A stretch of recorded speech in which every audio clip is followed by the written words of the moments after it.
బట్టి జనులందరికీ ప్రాణము విసికినందున రాళ్ళు రువ్వి దావీదుని చంపుదము రండని వారు చెప్పుకొనగా.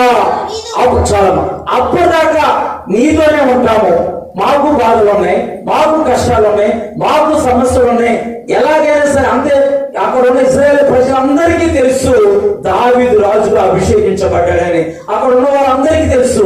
అందుకే గొలియాతుని చంపినప్పుడు వారందరూ, అక్కడ ఉన్న ప్రజలందరూ సౌలుకేమో 10,000 కొలదని కీర్తనలు పడితే దావీదుకు 1000 కొలదని చెప్పేసి కీర్తనలు పాడారు. అది తెలుసు, ఇశ్రాయేల్ ప్రజలందరికీ తెలుసు. అందుకే దావీదుతో ఉంటే దావీదు ఎప్పటికైనా సరే రాజు అవుతాడని కొంతమంది దావీదుని వెంబడించడం మొదలుపెట్టి సమస్య వచ్చినప్పుడు దావీదుని చంపాలని చూస్తున్నారు, దావీదుని రాళ్లతో కొట్టాలని చూస్తున్నారు. మనం కూడా సమస్యలు వచ్చినప్పుడు మన